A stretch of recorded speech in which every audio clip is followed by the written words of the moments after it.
Lalu malaikat yang kelima meniup sangkakalanya, dan aku melihat sebuah bintang yang jatuh dari langit ke atas bumi, dan kepadanya diberikan anak kunci lobang jurang maut. Maka dibukanyalah pintu lobang jurang maut itu. Lalu naiklah asap dari lobang itu, bagaikan asap tanur besar, dan matahari dan angkasa menjadi gelap oleh asap lobang itu. Dan dari asap itu berkeluaranlah belalang-belalang ke atas bumi, dan kepada mereka diberikan kuasa sama seperti kuasa kalajengking di bumi. Dan kepada mereka dipesankan supaya mereka jangan merusakkan rumput-rumput di bumi atau tumbuh-tumbuhan ataupun pohon-pohon, melainkan hanya manusia yang tidak memakai meterai Allah di dahinya. Dan mereka diperkenankan bukan untuk membunuh manusia, melainkan hanya untuk menyiksa mereka 5 bulan lamanya.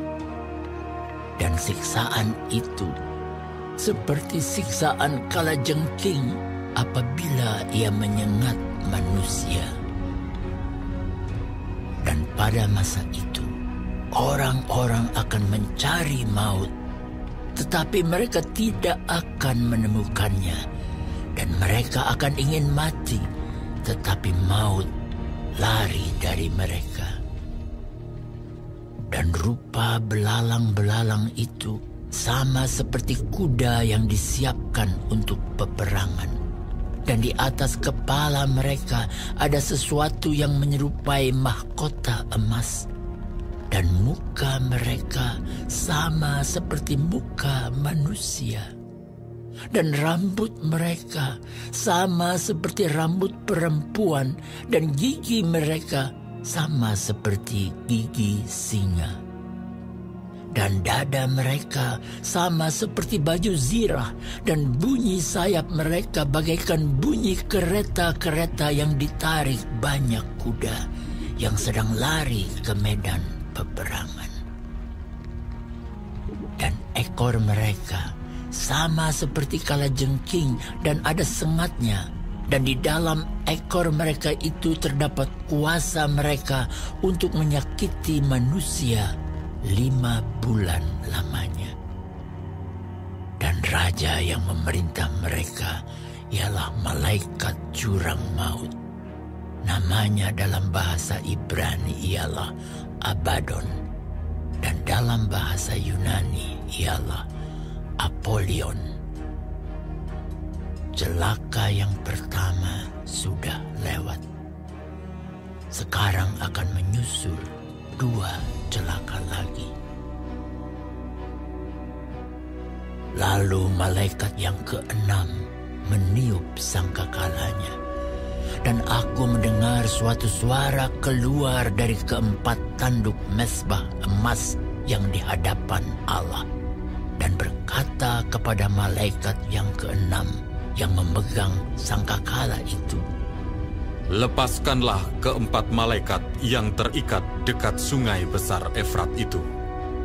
Maka dilepaskanlah ke-4 malaikat yang telah disiapkan bagi jam dan hari, bulan dan tahun, untuk membunuh 1/3 dari umat manusia.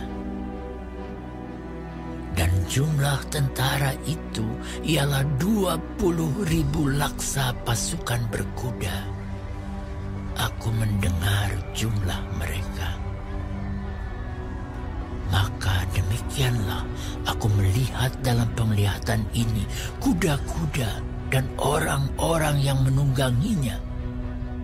Mereka memakai baju zirah, merah api dan biru, dan kuning belerang warnanya.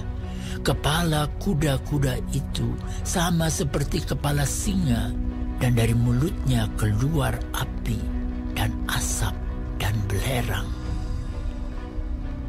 Oleh ketiga malapetaka ini dibunuh sepertiga dari umat manusia, yaitu oleh api dan asap dan belerang yang keluar dari mulutnya.